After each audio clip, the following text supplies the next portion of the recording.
I didn't know you could still be afraid of dying after becoming a god.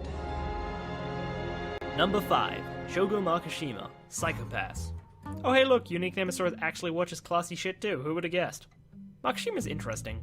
To start, he's the first instance of a character design being finalized even though the concept artist decided that the best way to make a well-complemented and vibrant character was to use the color bleach. At this point in the list, depth is downright essential, and Shogo Makishima delivers.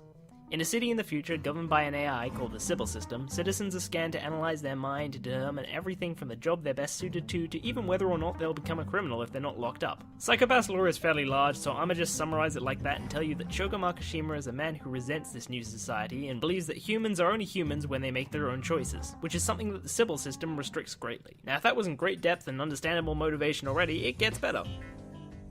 As the series goes on, it's theorized that Makishima's hate and bitterness towards the system really just stems from being one of the few people who, for whatever reason, can't be read by the Sybil System and will always be read as a normal, healthy citizen no matter what unspeakable acts they commit. To Shogo Makishima as a child, it was like the system didn't even acknowledge him as human.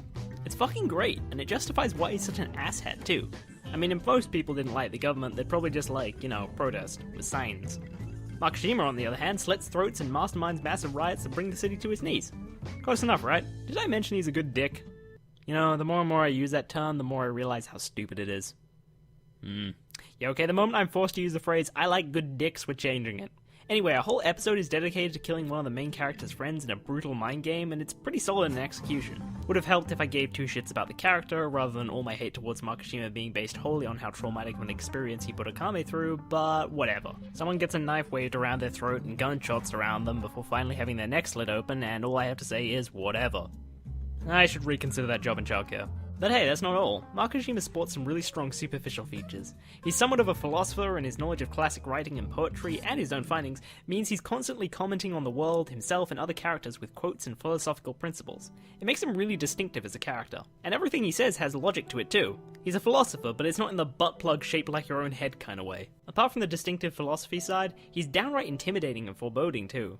From his lines to his actions, he's just a huge badass for the series. And while I do hate him to some degree for the things he does, I can't help but respect him at the exact same time. He's just so powerful and frightening. You just get the impression he couldn't be stopped by anything.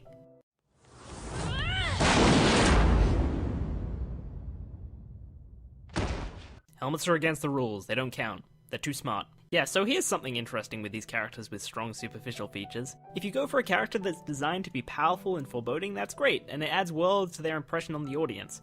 At the same time though, having them put in a situation where they're basically beaten in any way, it takes away from the respect and fear you have for the character. It's a small point, but when you have a character who's badass and foreboding, and then have them unceremoniously whacked over the head by a helmet to beat them, kinda takes away from the character.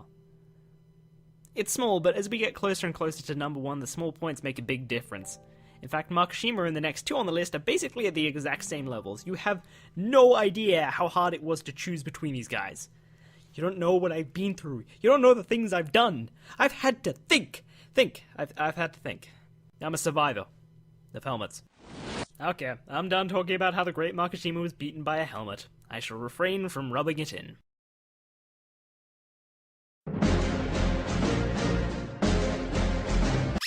He doesn't have the interesting character parallels Neji has. Well, they try to pretend there are character parallels between him and Kogami with the whole they looked into each other's eyes and immediately knew each other and found a connection, but no, there wasn't really anything solid and clear that they shared as people. But, as an all-round antagonist, I'd say Shogo beats those before him. Shogo beats Neji in distinctiveness. His superficial features really carry him as an antagonist that really sticks in people's minds.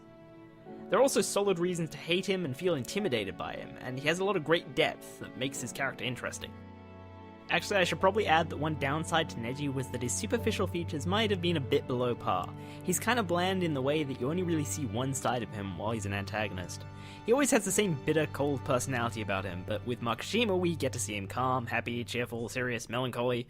Makishima feels a lot more fleshed out and real. Maybe multiple sides of personality is also a way of humanizing characters?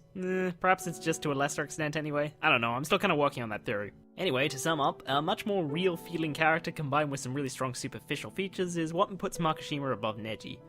Or, below? Fucking, I don't know, I dropped a mass, dude, leave me alone.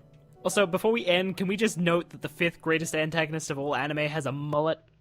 My body rejects this. I'll see you in the next video. To number 4.